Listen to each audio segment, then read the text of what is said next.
नमस्कार दोस्तों, स्वागत है आप सभी का आपके अपने चैनल हिंदी साहित्य सागर में। अगर आप यूपी टेट की तैयारी कर रहे हैं तो आप जानते हैं कि कम समय में सटीक रिवीजन कितना जरूरी है।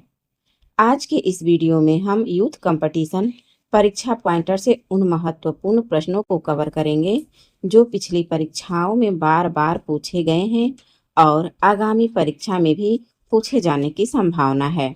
तो चलिए दोस्तों, बिना समय गवाए सीधे महत्वपूर्ण प्रश्नों पर चलते हैं। तो दोस्तों, आज हम पढ़ेंगे इसमें लिंग, वचन, कारक, काल और वाच्य के प्रश्न को देखेंगे। तो चलिए शुरू करते हैं। पहला प्रश्न है कि अध्यापक का लिंग परिवर्तन शब्द, अध्यापक का जो है लिंग परिवर्तन करना है तो इसका क्या हो जाएगा? अध्यापिका हो जाएगा। अगला प्रश्न है रचयिता, रचयिता का लिंग परिवर्तन शब्द होगा तो क्या हो जाएगा? रचयित्री हो जाएगा। लेकिन हालांकि रचयित्री कहीं मिला नहीं है, रचयिता ठीक है, और इसका स्त्रीलिंग जो है रचयित्री बनेगा। कवयित्री तो मिलता है लेकिन यहाँ ये नया ही है रचयित्री। तो इसको बस ध्यान में रखिएगा, अगर ऐसे इस तरह से कोई प्रश्न पूछा जाता है तो आप लोग सही उत्तर ऐसे ही लगा लीजिएगा। अगला प्रश्न है कि स्त्रीलिंग पुल्लिंग की दृष्टि से अनुचित है, क्या है? तो तीतर और तीतरीन ये अनुचित है। बहुवचन कहते हैं, बहुवचन किसको कहते हैं? तो शब्द के जिस रूप में एक से अधिक व्यक्तियों या वस्तुओं आदि का बोध हो उसे हम बहुवचन कहते हैं। अगला है प्रश्न कि यह शब्द सदैव बहुवचन में ही होता है, तो कौन सा शब्द है? तो ये दर्शन शब्द जो है ये सदैव बहुवचन में ही प्रयुक्त होता है। इसके अलावा जो प्राण है, प्राण, यह भी बहुवचन में, दर्शन इसे भी जानते रहिएगा, दर्शन हो गया, आंसू, ये सब भी हमेशा जो है बहुवचन में ही प्रयुक्त होते हैं। अगला प्रश्न है से विभक्ति इस कारक, किस कारक के लिए प्रयुक्त होता है? यहाँ पे किस होना चाहिए, किस कारक के लिए प्रयुक्त होता है? तो इसका सही जवाब हो जाएगा करण। देखिए से जो विभक्ति है ये दो विभक्ति के लिए प्रयुक्त होता है, एक करण के लिए और एक अपादान। लेकिन यहाँ पे करण अगर कोई साधन के विषय में बात करता है और वहाँ पे से विभक्ति आती है तब जो है करण कारक होगा, और जहाँ अलगाव की बात होगी और वहाँ पे से विभक्ति होता है तो वहाँ पे अपादान कारक हो जाएगा। क्या होगा? अपादान होगा। लेकिन यहाँ पे जो है इस प्रश्न का सही जवाब है करण कारक। नाव जल में तैरती है, तो जो में है इसमें कौन सा कारक है? नाव जल में तैरती है, यहाँ पे है, तो इसमें जो है अधिकरण कारक है। हिमालय से गंगा निकलती है, तो इसमें जो है किस कारक का प्रयोग हुआ है? तो देखिए उसका उदाहरण भी हमें मिल गया। तो हिमालय कहाँ से निकल रही है? गंगा से निकल रही है। गंगा जो है हिमालय से अलग हो रही है, यहाँ पे अलगाव का भाव है तो इसलिए यहाँ पे अपादान कारक हुआ है। ने किस कारक की विभक्ति है? तो ने जो है यहाँ पे किस होगा? तो ये कर्ता कारक की विभक्ति है। अगला प्रश्न है कि पेड़ से पत्ते गिरते हैं, इसमें कौन सा कारक है? तो इसमें भी अपादान कारक है, क्योंकि पेड़ से पत्ते क्या हो रहे हैं? अलग हो रहे हैं। विराम नहाने को गया, वाक्य में कारक बताना है। तो नहाने को गया या नहाने के लिए गया, तो जहाँ को या के लिए जो ये परसर्ग आएगा वहां पे कौन सा कारक होगा? तो वहां पे संप्रदान कारक होगा। वृक्ष से पत्ते गिरते हैं, किस कथन में, इस कथन में से जो है किस विभक्ति का चिन्ह है? वृक्ष से पत्ते गिरते हैं, तो यहाँ पे भी अलगाव का भाव हो रहा है तो यहाँ पे अपादान कारक है। हेमंत को खीर अच्छी लगती है, वाक्य इस किस कारक का उदाहरण है? यहाँ पे बहुत ज्यादा है, मिसप्रिंट है, किसको हम जो है इस लिखा हुआ है। तो देखिए हेमंत को क्या अच्छी लगती है?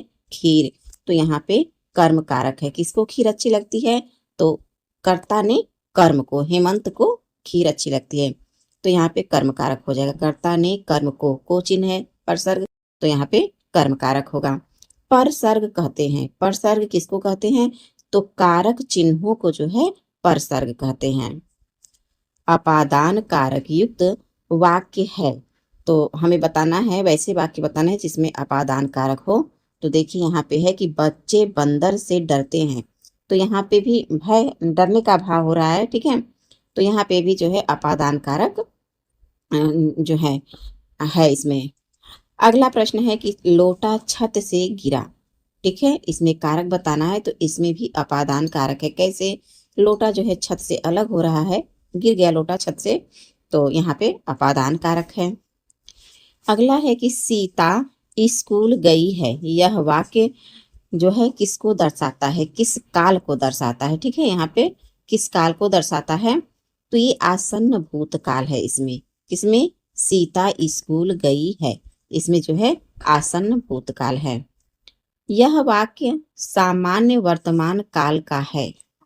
तो कौन सा है सामान्य वर्तमान का काल?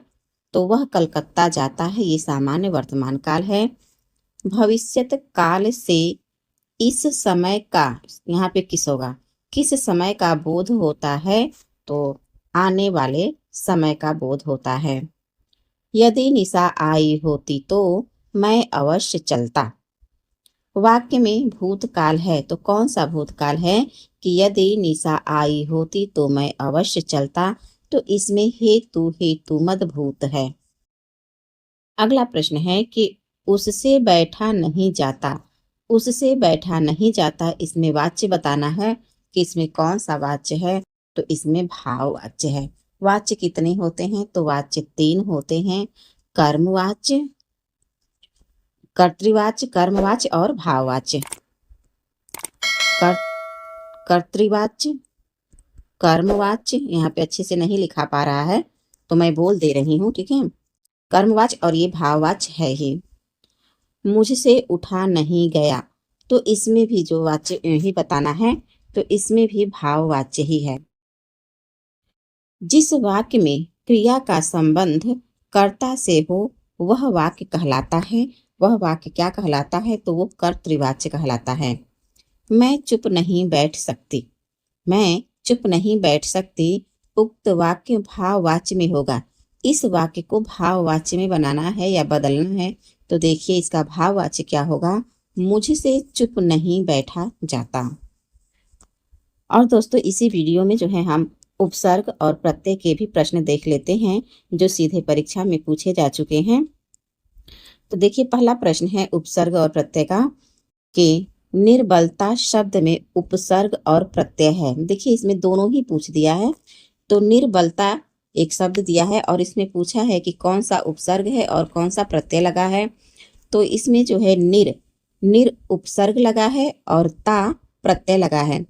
देखिए उपसर्ग कहाँ लगता है? तो शब्द के पहले जो लगता है उसको उपसर्ग कहते हैं और शब्द के बाद में जो लगता है उसे हम प्रत्यय कहते हैं। तो निर्बलता में जो है निर उपसर्ग है और ता प्रत्यय है और इसका मूल शब्द क्या है? तो बल है, ठीक है। बल में निर जुड़ा, ठीक है, तो निर्बल हो गया। इसमें सिर्फ उपसर्ग लगा। अगर निर्बल रहेगा तो जैसे ही इसमें हम ता प्रत्यय लगाएंगे तो क्या हो जाएगा? निर्बलता हो जाएगा।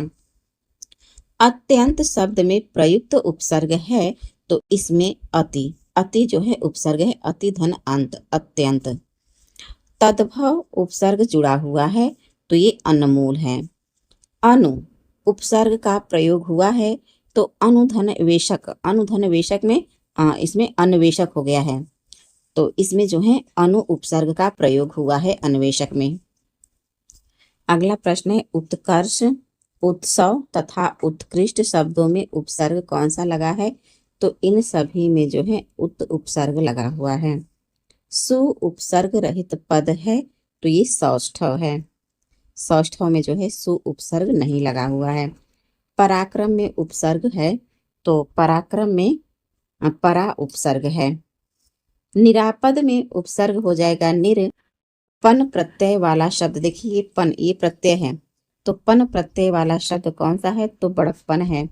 उपसर्ग लगाया जाता है तो शब्द के पहले उपसर्ग लगाया जाता है और प्रत्यय कहाँ लगाया जाता है? तो आप सभी लोग कमेंट में जरूर बताइएगा कि प्रत्यय कहाँ लगाया जाता है।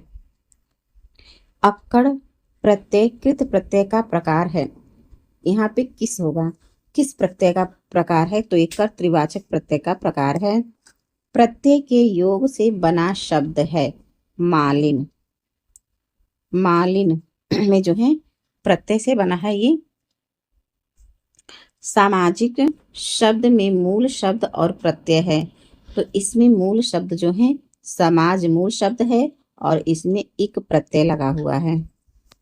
या प्रत्यय का प्रयोग हुआ है तो दुनिया में जो है या प्रत्यय का प्रयोग हुआ है।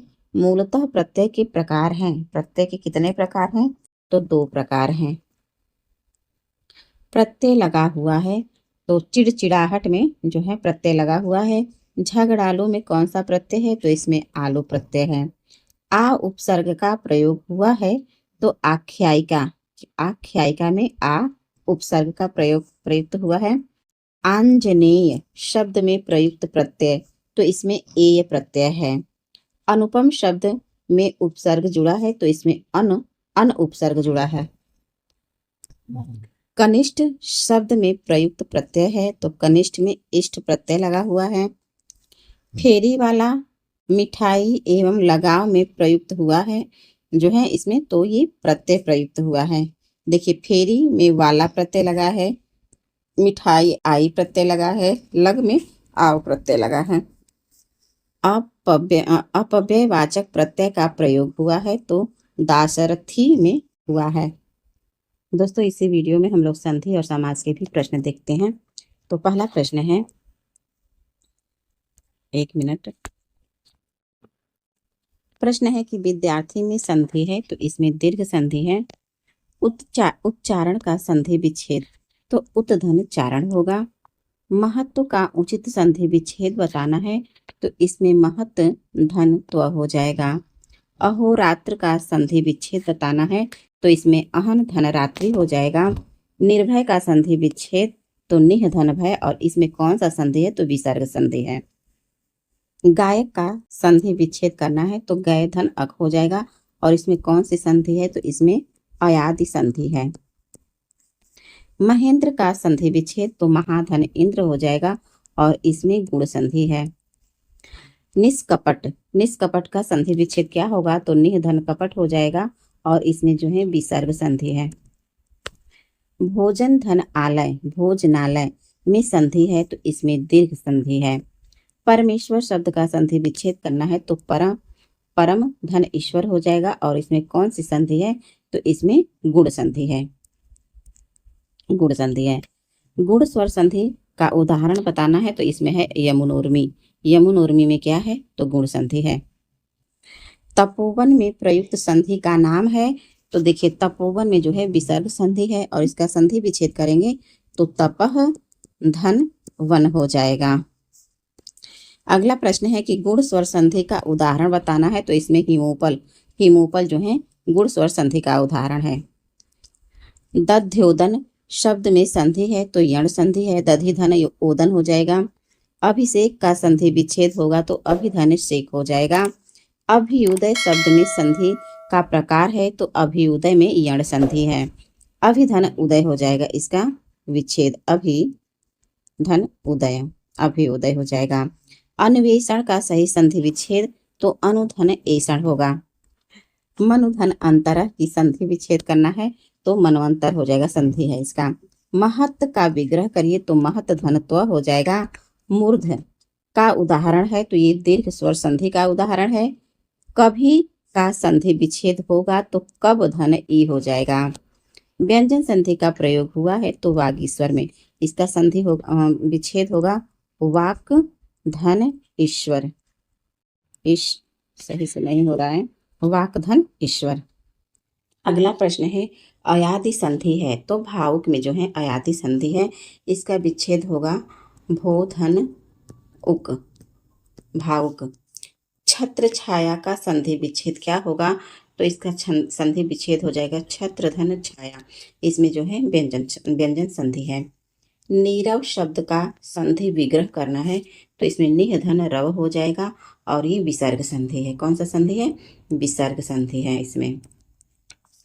गिरीश शब्द का संधि विच्छेद है तो गिरिधन ईश, गिरीश का संधि विच्छेद। अन्वेषण शब्द का संधि विच्छेद करना है तो अनुधन ऐषण हो जाएगा। व्याकुल का संधि विच्छेद क्या होगा? तो विधन आकुल हो जाएगा, और इसमें कौन सा संधि है व्याकुल में? तो इसमें यण संधि है। यण संधि है और इसमें कौन सा संधि है, तो इसमें जो है गुण संधि है। अगला प्रश्न है सूर्योदय। इसमें इसका सूर्योदय का संधि विच्छेद करना है तो इसका हो जाएगा सूर्य धन उदय और इसमें भी जो है गुण संधि है। संधि के प्रकार हैं तो संधि के कुल कितने प्रकार हैं, 3 प्रकार के।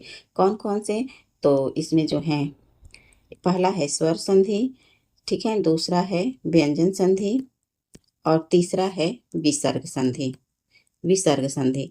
अब प्रश्न ये है कि स्वर संधि के कितने भेद होते हैं, तो 5 भेद होते हैं।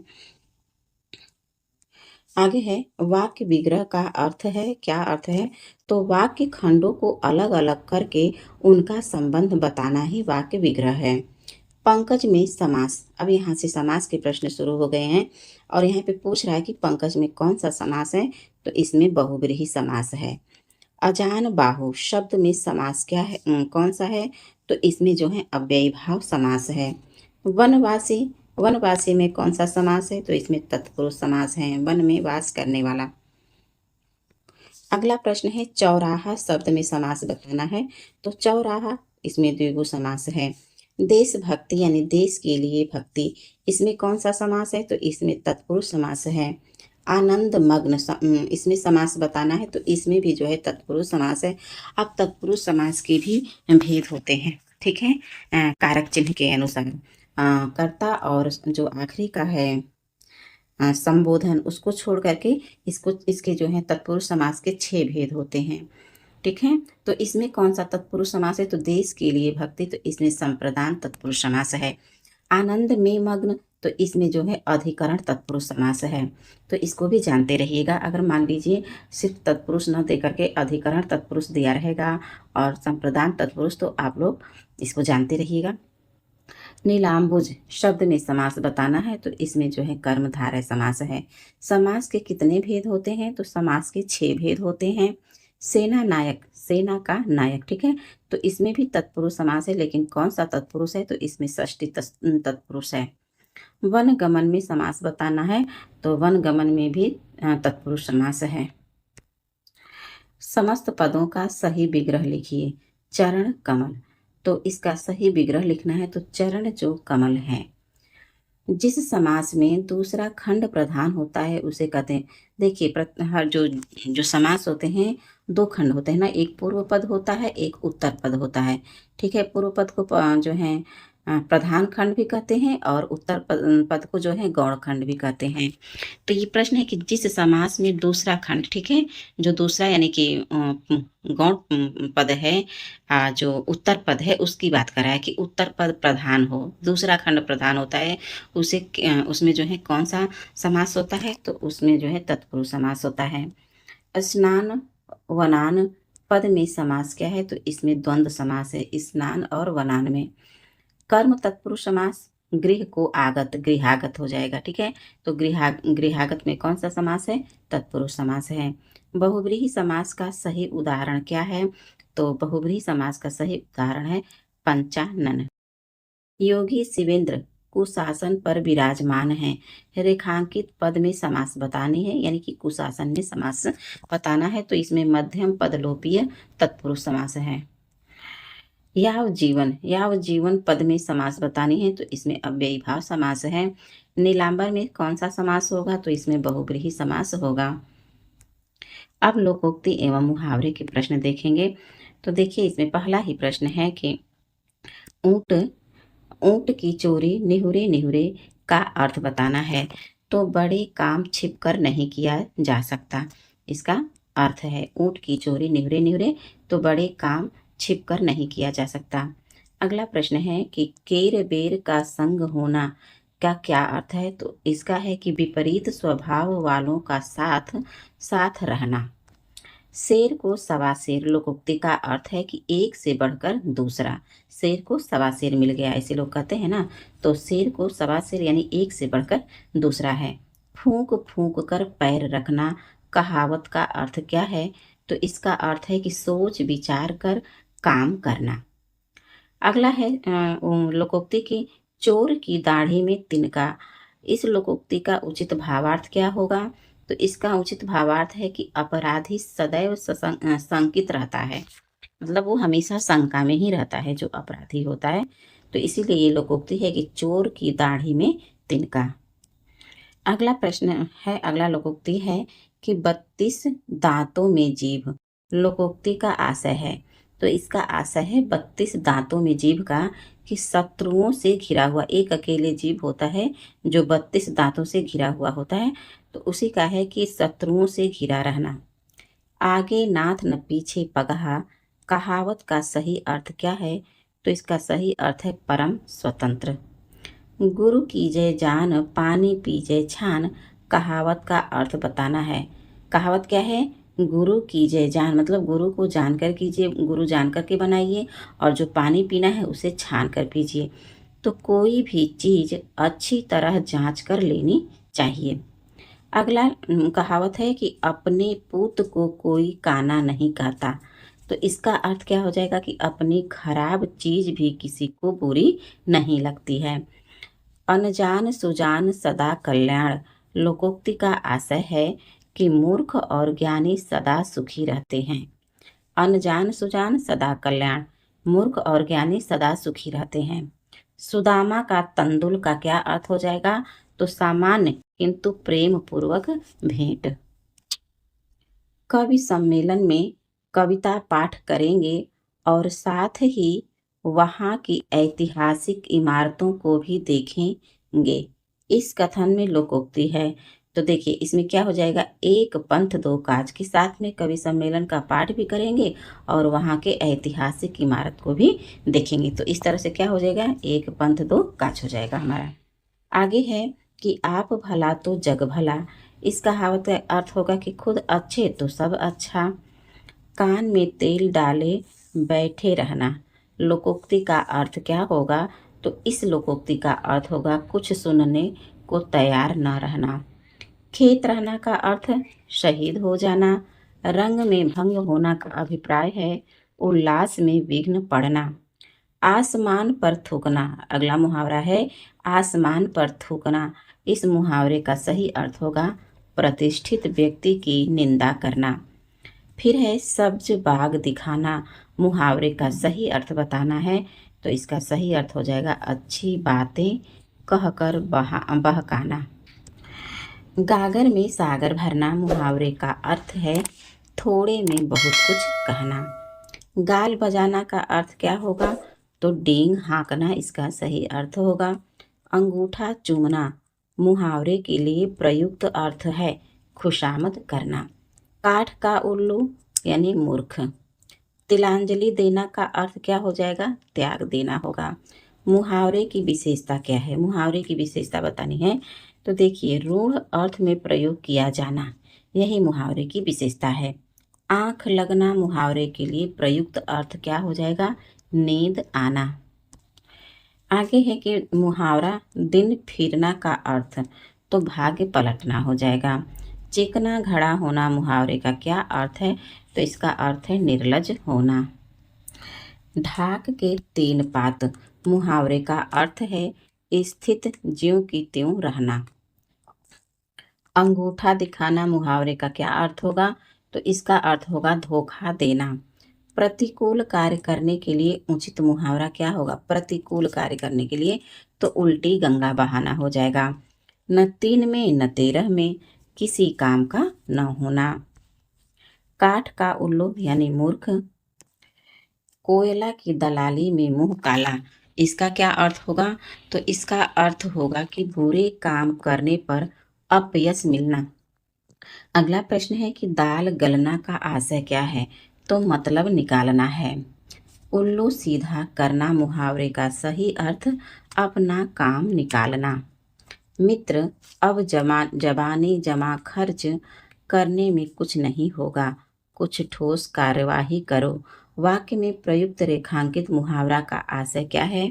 तो इसका आशय है कि मुक्त का सलाह देना। लंगोटी में फाग खेलना मुहावरे का सही अर्थ बताना है, तो लंगोटी में फाग खेलना इसका सही अर्थ हो जाएगा दरिद्रता में आनंद लूटना। पानी पानी होना मुहावरे का अर्थ है शर्मिंदा होना। अगला है कि कपटी मित्र मुहावरे का अर्थ बताना है, तो कपटी मित्र मुहावरे का अर्थ हो जाएगा आस्तीन का सांप। एक पंथ दो काज का अर्थ है एक साथ दो लाभ होना। गाल बजाना मुहावरे का अर्थ डींग हाँकना होगा। और गरीब के घर में गुणवान का उत्पन्न होना के लिए उपयुक्त विकल्प होगा गुदड़ी का लाल। और दोस्तों आगे है रस, छंद, अलंकार। ठीक है, इसको भी इसी में हम लोग पढ़ेंगे। आइए, तो रस, छंद, अलंकार के कुछ प्रश्न पूछे गए हैं, चलिए इसको भी पढ़ लेते हैं। वह व्यक्ति जिसके हृदय में भाव उत्पन्न होता है उसे क्या कहते हैं? तो उसे हम आश्रय कहते हैं। संचारी भावों की संख्या कितनी है? 33 है। और 34वां संचारी भाव एक है छल। छल है। तो 34वां संचारी भाव कौन लाए हैं? देव लाए हैं। इसको भी याद रखिएगा। ऐसे प्रश्न पूछा जाए कि संचारी भावों की संख्या कितनी है? तो कुल 33 है। श्रृंगार रस का स्थायी भाव रति होगा। सूरदास ने मुख्य रूप से प्रयोग किया है तो ये वात्सल्य रस का प्रयोग किया है। 12वें छंद में मात्रा क्रम होता है तो इसमें 12 और 7 होता है। छंद का समानार्थी शब्द क्या है? तो अश्व है। गणों की संख्या मानी गई है। गणों की संख्या कितनी मानी गई है? तो 8 मानी गई है। इस अलंकार में कारण एक जगह और कार्य दूसरी जगह होता है तो ये असंगति अलंकार में होता है।